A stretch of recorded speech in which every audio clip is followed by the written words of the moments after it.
Let's talk fasting. So I had a lot of like messages and comments come in just asking me in my last video a couple weeks ago about what to do in a fast and why to fast. Okay, so today I'm just gonna come to y'all with a little bit of scripture to help you fast, as well as just a little bit of pointers that I have, and it's gonna be part one. So if you want to know more, just go ahead and hit the follow button, and I'll be back on here to give y'all some more tips on fasting in the next couple of days. But first, we're gonna start out in Isaiah 58, and it's a long chapter about fasting, so I really want y'all to go look at it for yourself as well.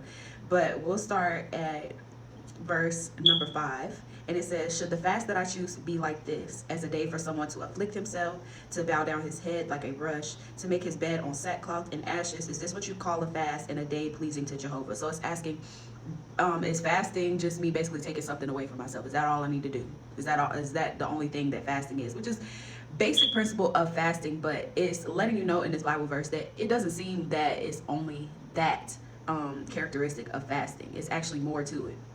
So the next verse says, no, this is the fast that I choose, to remove the fetters of wickedness, to untie the bands of the yoke bar, and to let the oppressed go free, and to break in half every yoke bar. It is to share your bread with the hungry, to bring the poor and the homeless into your house, to clothe someone naked when you see him, and not to turn your back on your own flesh. Then your light will shine through like the dawn, and your healing will spring up quickly. Your righteousness will go before you, and the glory of Jehovah will be your rear guard. Now, again, it's so much more in here, and I read that so quickly because this is like, it's so fat with knowledge and information. Okay, so I really want y'all, again, Isaiah 58, I read 5 through but you can read that whole chapter. Okay, 58, that whole chapter. So basically, it fasting is to take away something that is causing you to move into wickedness. So say you're having a problem with your attitude, you can fast in tandem to that attitude.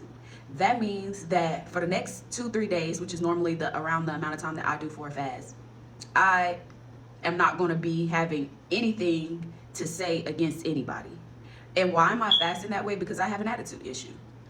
And that's how you want to look at things. Because I have this attitude issue, I have to completely cut off this wickedness to the point where everything may not be right in regards to how it is received to me. But because I know that I have this issue, I'm going to slow down on having these reactions. It's the same thing with, maybe overeating. This is why a lot of people do eating. And a lot of us do that anyway because we're having a lot of things that we don't necessarily need. Sweets, carbs, whatever is basically like causing inflammation or whatever in your body, reactions. We'll get more into that later.